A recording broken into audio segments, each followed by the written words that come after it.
This is a young composer reacts to Lucky Love by Michael Seyer.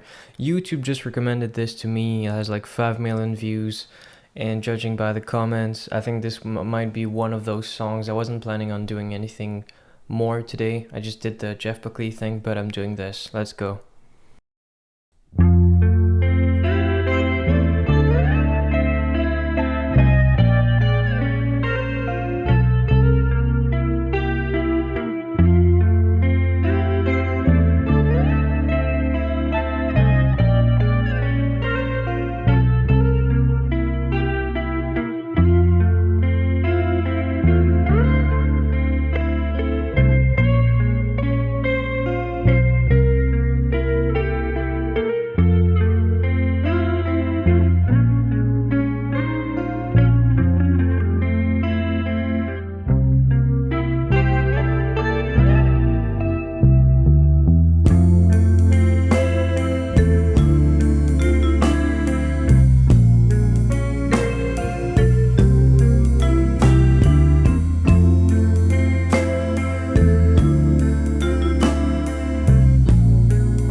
I almost forgot I was supposed to react there for a moment. Okay, this took me off guard.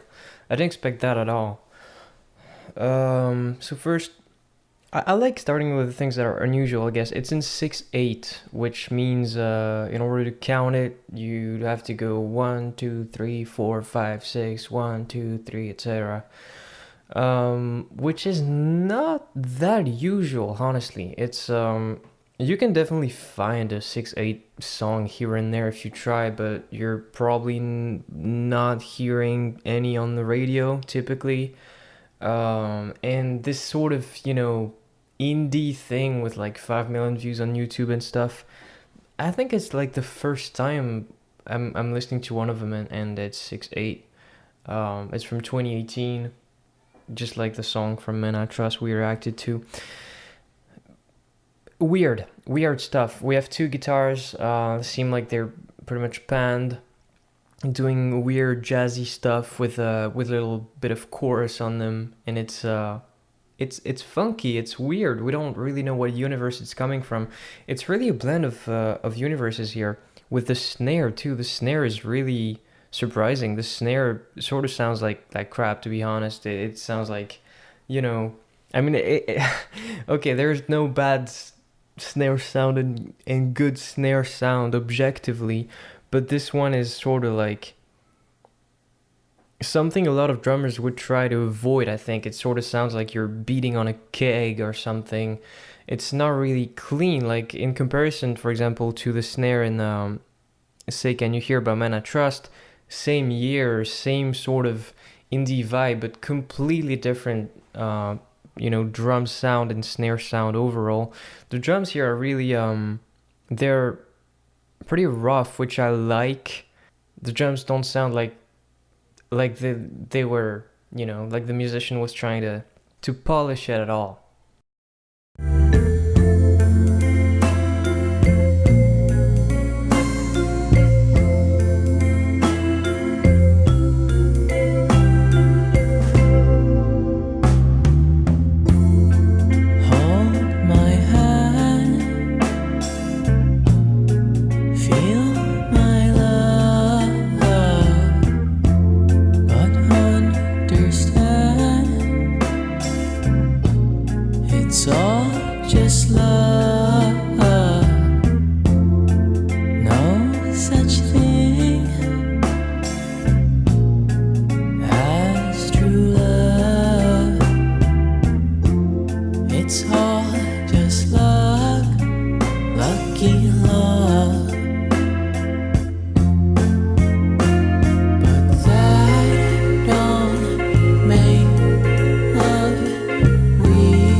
I'm gonna stop it right here because I'm longing for some dynamics in here, and I'm wondering if the next section could be something a little more quieter because what the song has been doing from the beginning is pretty much keeping up the same sort of dynamic for almost 3 minutes now, which you can totally pull off. But in this sort of song, it's ambitious because there's no, like, what we just heard might be considered a chorus, right?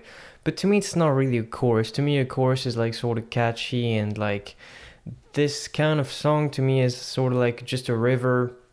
It's flowing. It doesn't necessarily need a chorus. It's carried by the emotion value of it and the lyrics, for example. Uh, I'm overthinking what I said about the snare earlier. Like this snare sound really actually works in the song. I'm just saying like what it reminds me of is like people in Africa that don't have drum sets and that play with buckets and that sort of thing. It's really a sort of like DIY sound. And the drummer though did some cool ass breaks. Like I don't know how to explain it, but rhythmically was pretty unexpected. With the I think it's a pedal hat that he opened up a little bit and played on a couple of times like that. Snare and hat fills are really cool. I didn't mention the vibraphone earlier, so this sort of piano-like sound that you hear, I think that's a vibraphone. Probably a real one. It sounds like a real one. You can do anything with plugins, but yeah, this sort of ambience makes me think it's a real one. Let's keep listening. Plant your feet, take this time in the grand scheme. It's all just chime, no such thing as true love. It's all just luck, lucky love.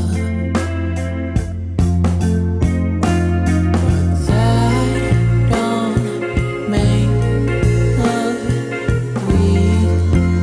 It's unique. The chances that we'd meet and just speak. A million ways they give just to live, and I'm just lucky. This is it. This is it.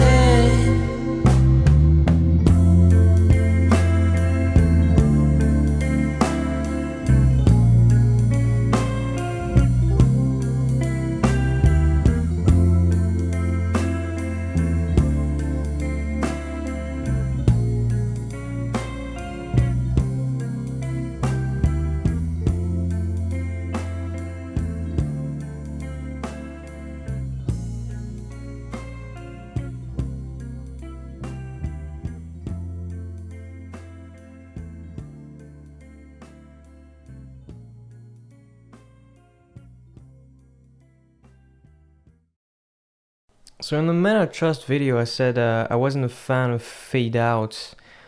Depends on the situation. In this sort of song, I really dig it. You know, as I said, it's sort of like it's a river song. It's not really the kind of song where, verse, chorus, bridge, that sort of thing. It just sort of happens. And why not fade it out? Yeah, cool. Could even have faded it in at the beginning. I like the stuff that's going on here at the end when you saw me doing this with my hand. It's because over at the left speaker, there's this quick arpeggio that's happening. I don't really know what it is. Feels like a vibraphone trill maybe, but it's mixed pretty low, so I couldn't really tell based on the texture. I took some notes. The vocals are... There's always something about the vocals in any song ever, in general, that makes them feel like it's completely separate. And that's just like, maybe it's, because of the culture of recording. Like in the past, like before the 70s. In general, it was bands were recording performances like all together, before the 60s even, actually. And like the singer was just singing and they had to do it all at once because the amount of different tracks you could record with tape and the amount of even mics sometimes and stuff was limited. But obviously that's not really what happens anymore now. Like when Dua Lipa has to produce an album, she's not sitting here with the producer and the producer is not like making the soundtrack as Dua is singing and stuff. It's you create the soundtrack and then the artist comes in and sings on their own with headphones in a soundproof room in general. So there's this two-step sort of thing where it's on one hand you have the music and then the artist comes in with the lyrics and the vocals. And here it feels like the whole song is sort of really carried by the lyrics. I haven't paid much attention to them, but I can definitely picture it being like that. Like I can imagine someone in pitch black listening to this song and just waiting for the vocals to come in so they can cry or something. And again, just like Men I Trust, no special technicality, no belting, no crazy stuff, just straightforward, good tone, good vocals, and buried harmonies in there. There's a buried octave during the chorus that just repeats the same lyrics and stuff, an octave higher. The bass is quite simple, it's quite straightforward. It's really got a lot of low end, so you can't really... I don't think it really shines if you're listening with like, earbuds or something like that. But with my sub down there is loving the bass. The chords are so spicy. I don't know how they did it. I sort of know the way guitar players work, okay? We're tricky snakes and sometimes we don't actually know what we're doing, but it turns out great. And here with one guitar on each side, it sort of feels like maybe he was just like messing around on each of those takes, and together the blend is great. Maybe it was thought of actually, but sometimes it just sort of happens. I'm completely incapable of naming any of those chords. The way they spice them up, it's really cool. You couldn't do that with one guitar, which is again, one of the luxuries of recording things in the studio. Also, there's a hero of music, and especially recorded music, that is unsung, which is panning. The fact that you hear some of the guitars on one side and the others on the other side. There's not a lot of that happening live typically, but in the studio you can change the character of a song just with the panning. And if those guitars were not panned, I think it would sound quite mushy and weird. But the fact they're all living in their own, space, I really dig it. But yeah, to be honest, I'm not super inspired to continue this review sort of, but it was interesting because it's the first one where I actually haven't heard the song at all before.